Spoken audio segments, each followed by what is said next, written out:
I will bet money that everyone has been told not to stare at the sun by your parents, but you did anyway and later regretted it. Now I'm certain that most of you know that our sun is actually a star, and that a sun is not some special sphere out in outer space, and that all suns are stars and all stars are suns because they are literally the same thing. But how many of you know what exactly a star is? Or how many of you know that there are different types of stars and that there are different sizes of them as well? When I say the word star, many of you probably think of all the tiny lights out in the night sky, and not the fact that your sun is actually a star as well. Well, today I'm going to inform you about stars. First, we'll talk about what exactly a star is, then about the different types of stars that are out there that we know of. Then we'll finish up with the importance of stars. Now, what is a star? Well, the short answer is that it's a ball of gas created by a nuclear fusion of hydrogen to form a helium core.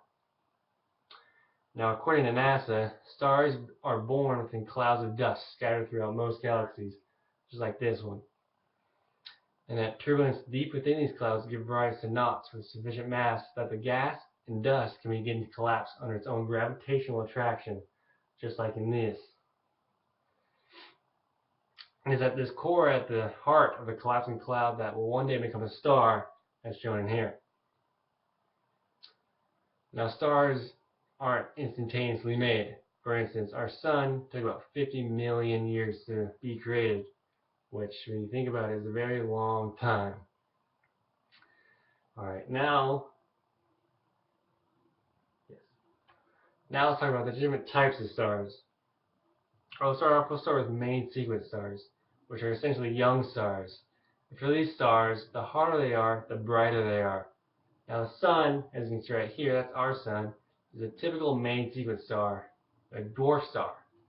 Now dwarf stars are relatively small stars and can be up to 20,000 times brighter than our own sun. Our sun is in fact a yellow dwarf star. Next we'll talk about giants, which is this one right here in this corner. A giant is a relatively old star whose diameter is about 100 times bigger than it originally was. Now giants are about 20 times as massive as our sun, as you can see in comparison here. And supergiants are the largest known types of stars, which is at the bottom here, which are huge. Some are almost as large as our entire solar system. Now these stars are rare. When supergiants die, they create supernovas and black holes. Next are faint stars, like over here. A white dwarf star is a small, very dense, hot star that is made mostly of carbon.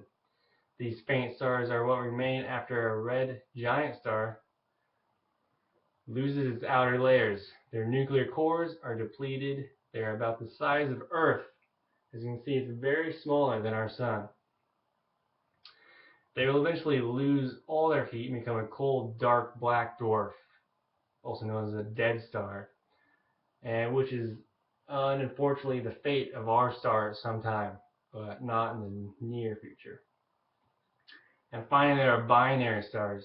Binary stars are not a special type of star, but it's essentially two stars that rotate around the same common center of mass.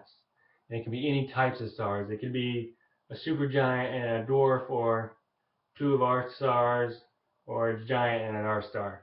It doesn't have to. It's just two stars that rotate around the same thing. And finally, the importance of stars.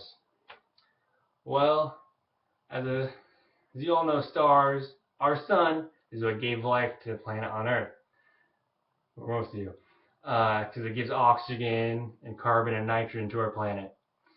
And as a cloud collapses in the formation of a star, all the materials that aren't used up to create a star usually help create other planets, asteroids, and comets, just like in our solar system when our sun was formed. So essentially, stars are what create everything out in outer space, or at least the formation of stars. And the placement of each planet compared to the star is really what defines the characteristics for each planet. So you can see Earth is in a perfect spot for it to hold water and plants like that. And the further you get, the colder you get, The closer you get, like Mercury, the more heated the planet will get. Now, stars are not there for you to just stare at and hurt your eyes. They hold a greater importance to the universe than that. And today I inform you about what a star is, the different types of stars, and some of the importance that stars give. And I hope the next time you hear someone say that the sun is too hot, I hope to make sure you make them apologize to our sun and explain to them the importance of suns, aka stars. Thank you.